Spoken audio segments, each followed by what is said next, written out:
Hello guys, পেকম অ্যালবামে আপনাদের সবাইকে আরও একবার ওয়েলকাম। আর আপনারা যারা আমাদের আগের ব্লগটা দেখেছেন তারা তো জানেনই, আমরা কিন্তু ম্যানহাটন ট্যুরটাকেও দুই ভাগে ভাগ করেছি। তো আমরা এখন ম্যানহাটনের কোন সুন্দর জায়গায় ঘুরতে যাচ্ছি এবং আগামীকাল যখন আমরা আবার মেরিল্যান্ডের উদ্দেশ্যে যাত্রা শুরু করব, তার আগে আমরা কোথায় কোথায় যাব এবং কাদের সঙ্গে মিট করব সবই কিন্তু এই ব্লগের মাধ্যমে আপনাদের সঙ্গে শেয়ার করব। So please stay tuned.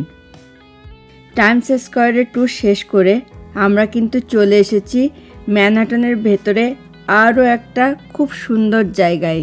তো আমরা ম্যানহাটনের কোন সুন্দর জায়গায় বেড়াতে এসেছি সেটা আমি আপনাদেরকে একটু পরে বলবো। আর আমরা এখানে এসেও কিন্তু লাকিলি একটা পার্কিং পেয়ে যাই, তাই আমরা আমাদের গাড়ি নিয়ে আসলেও গাড়ি পার্কিংয়ের জন্য কিন্তু তেমন কোনো আমাদের বেগ পেতে হয়নি। এখন আমরা হাঁটতে হাঁটতে আমাদের সেই পছন্দের জায়গাটায় যাচ্ছি। আর যাওয়ার পথে আমাদের যা কিছু চোখে পড়ছে সেগুলো আপনাদের সঙ্গে শেয়ার করার চেষ্টা করছি। তো দেখতে থাকুন, আর বাকি কথা না হয় ওখানে পৌঁছানোর পরে হবে।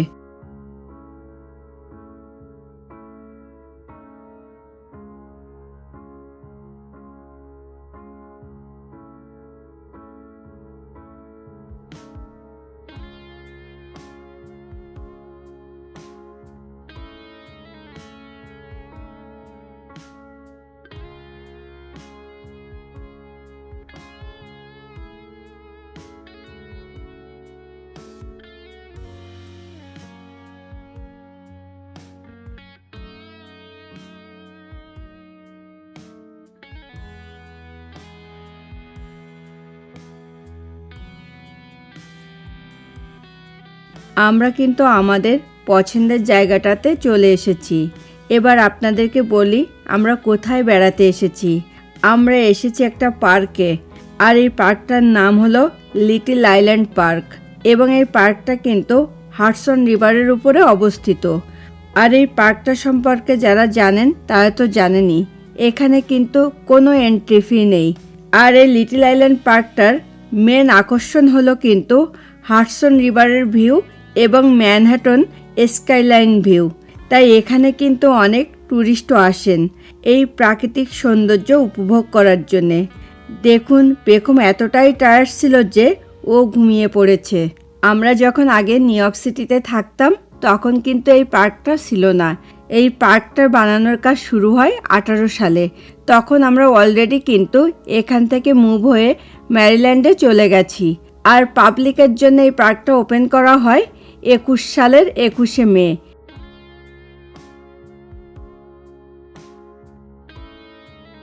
এখন আমি আপনাদেরকে একটু দেখিয়ে দেওয়ার চেষ্টা করছি ফ্রিডম টাওয়ারটা।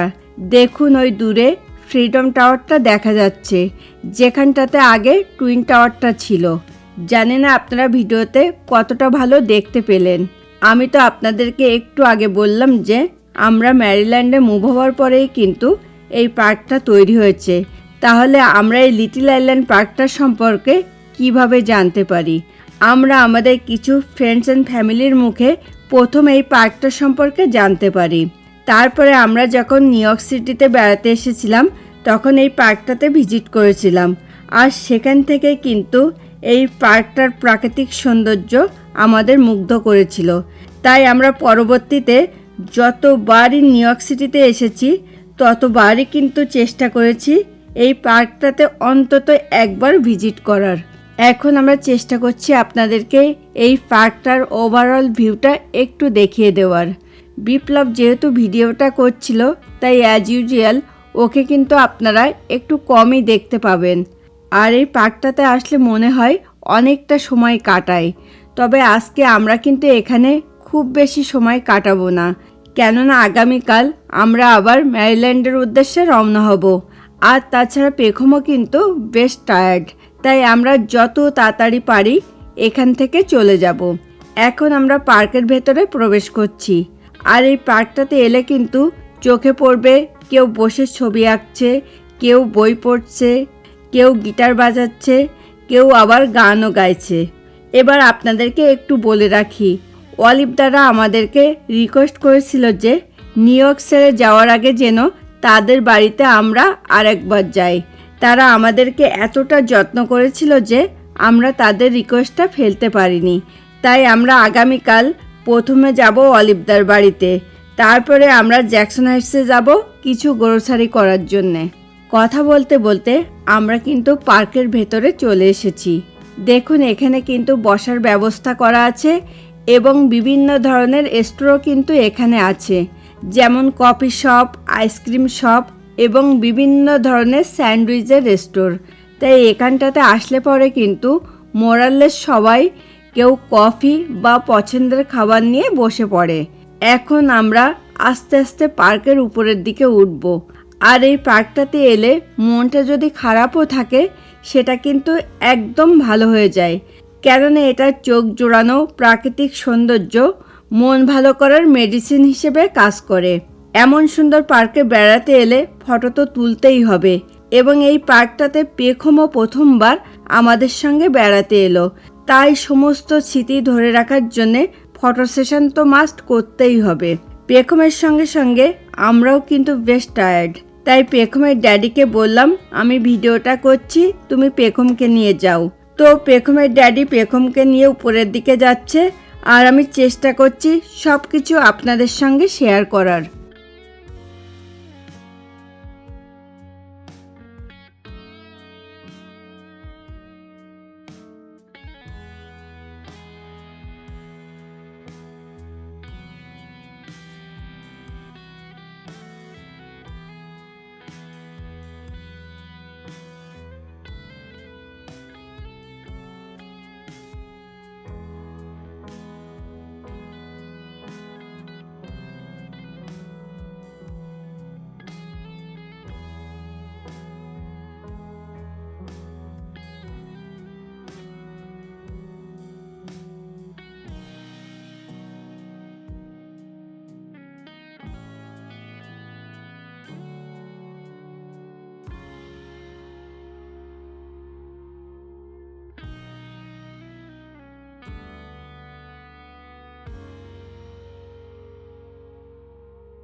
কথা বলতে বলতে আমরা কিন্তু পার্কটার উপরে চলে এসেছি, যেখান থেকে হাডসন রিভারের ভিউ এবং ম্যানহাটন স্কাইলাইন ভিউটা খুব সুন্দর দেখা যায়। দেখুন সবাই কিন্তু এখানে মনোরম দৃশ্যটা উপভোগ করছে, সঙ্গে কিন্তু তারাও ফটো তুলছে। তো আপনাদের লিটল আইল্যান্ড পার্কটা কেমন লাগলো সেটা কিন্তু আমাদেরকে কমেন্ট করে জানাতে প্লিজ ভুলবেন না। দেখুন পেখম কিন্তু এখনও ঘুমিয়েই আছে, তাই এখন আমরা পেখমকে ঘুম থেকে তুলব ফটো তোলার জন্যে। আর ফটো সেশন শেষ হলেই আমরা কিন্তু এখান থেকে চলে যাব। এখন আপনাদেরকে আবারও একবার এই পার্কটার ওভারঅল ভিউটা দেখিয়ে দিচ্ছি।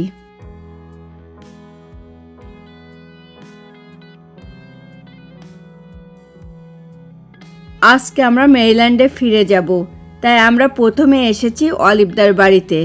আর আসার পরেই জানতে পারলাম যে তারা পেখমকে মুখ দেখে কিছু গিফট করবে বলে আমাদেরকে আসতে বলেছিল। তাই সঙ্গীতা দি পেখমকে গোল্ডের আংটি পরিয়ে দিচ্ছে। আর তাছাড়া তারা পেখমের জন্য কিন্তু আরও 3টে ড্রেসও কিনেছে। তবে পেখমকে কিন্তু আংটিটা পরে বেশ ভালো মানিয়েছে। তবে আমরা অলিভদা ও সঙ্গীতাদিকে বললাম যে আপনাদের এসবের কোনো দরকার ছিল না, শুধুমাত্র পেখমকে একটু আশীর্বাদ করবেন, ও যেন খুব বড় মনের অধিকারী হতে পারে।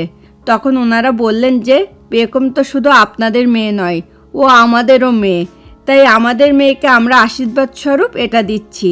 আবার পেখমের সঙ্গে সঙ্গে আমাকে একটা শাড়ি ও পেখমের ড্যাডিকেও কিন্তু একটা পাঞ্জাবি গিফট করেছিল। আর তখন আমরা বললাম আবার আমাদের জন্য এত কিছু কেন, এসবের তো কোনো দরকার ছিল না। ওনারা বললেন যে আপনাদের সঙ্গে তো আমাদের তেমনই সম্পর্ক, আর তাছাড়া আপনাদের সঙ্গে আমাদের অনেক দিন বাদেও দেখা হলো, এই আর কি, তেমন কিছুই নয়। তাই আমরাও আর না করতে পারলাম না। অলিভদা ও সঙ্গীতাদির কিউট 2টো পুত্র সন্তান আছে, অলিভদার ছোট ছেলে এখন পেখমের সঙ্গে একটু খেলছে। আর অলিভদার বাড়িতে থাকাকালীন বিপ্লবকে অমরদা কল করেছিল পেখমকে দেখবে বলে। তখন বিপ্লব বলল আমরা জ্যাকসন হাইটসে যাব।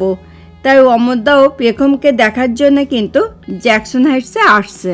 এখন আমরা সবাই মিলে ফটো তুলব। তারপরে আমরা এখান থেকে বিদায় নিয়ে জ্যাকসন হাইটসের উদ্দেশ্যে রওনা হব।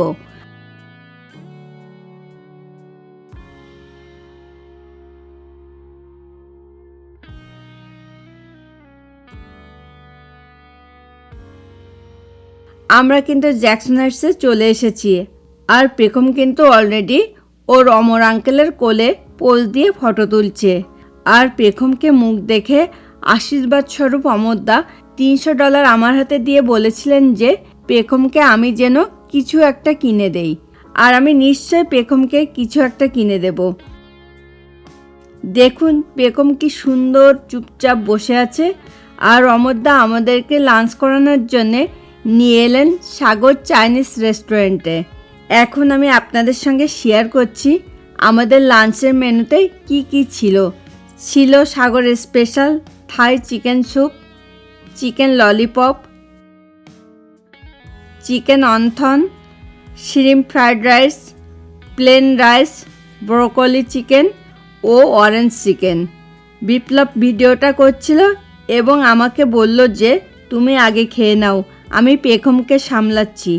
আর তোমার খাওয়া হয়ে গেলে তুমি পেখমকে সামলিও, আমি তখন খেয়ে নেব। প্রত্যেকটা ডিশই কিন্তু খেতে ছিল এক কথায় অসাধারণ।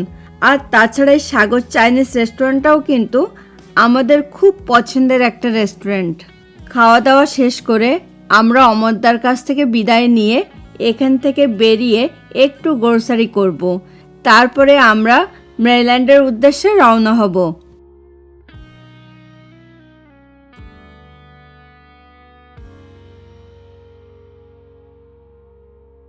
এখন আমরা দাঁড়িয়ে আছি আপনা বাজারের সামনে।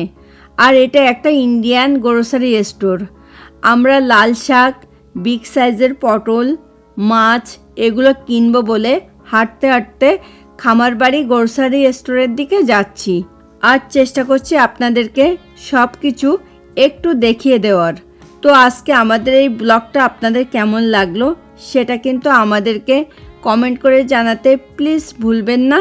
আর ভিডিওটা ভালো লাগলে কিন্তু একটা লাইক করে দেবেন এবং সম্ভব হলে ভিডিওটা কিন্তু আপনাদের ফ্রেন্ডস অ্যান্ড ফ্যামিলির মাঝেও প্লিজ একটু শেয়ার করে দেবেন। আর আমাদের চ্যানেলটাকে সাবস্ক্রাইব করে প্লিজ পেখমস অ্যালবামের সঙ্গে থাকবেন। আমরা এখানে লাল শাক, কচু শাক এগুলো পেয়েছিলাম, কিন্তু বিগ সাইজের পটলটা আর পাইনি।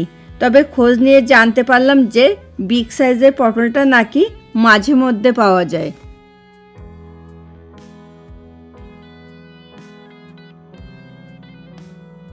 আমরা কিন্তু গ্রোসারি কেনাকাটার পরে অলরেডি মেরিল্যান্ডের উদ্দেশ্যে রওনা হয়ে গেছি। আর আমি চেষ্টা করব আমাদের যাওয়ার পথে সুন্দর যেসব ভিউ আমাদের চোখে পড়বে সেগুলো আপনাদের সঙ্গে শেয়ার করার। দেখুন ওই দূরে ম্যানহাটন দেখা যাচ্ছে। আর এখান থেকে কিন্তু দেখতে কত সুন্দর লাগছে।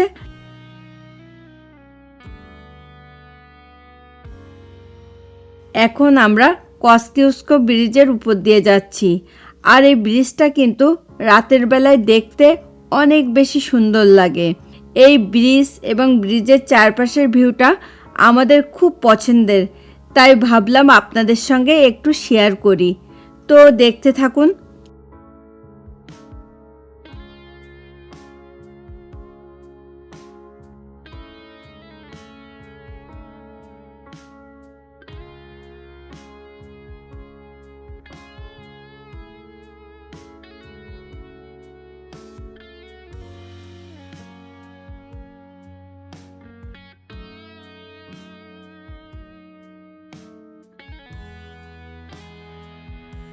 এখন আমরা ম্যানহাটন ব্রিজের উপর দিয়ে যাচ্ছি, তাই ভাবলাম আপনাদেরকেও ম্যানহাটন ব্রিজটা একটু দেখিয়ে দেই। তো দেখতে থাকুন।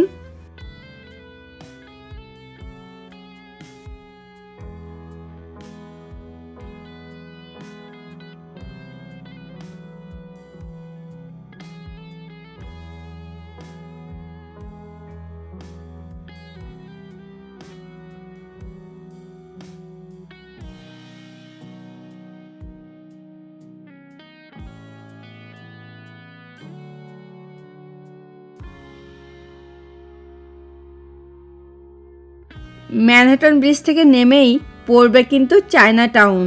আর আমি চেষ্টা করব আপনাদেরকে চায়না টাউনটা একটু দেখিয়ে দেওয়ার। নেক্সট টাইম আমরা যখন আবারও নিউ ইয়র্ক সিটিতে আসবো তখন চায়না টাউনের উপরে আপনাদের জন্য একটা ব্লগ বানাবো। তো আজকের এই ব্লগটা আমরা এখানেই শেষ করব। দেখা হবে নেক্সট ব্লগে। সেই পর্যন্ত সকলে খুব ভালো থাকুন, সুস্থ থাকুন। Thanks for watching this video. Bye bye.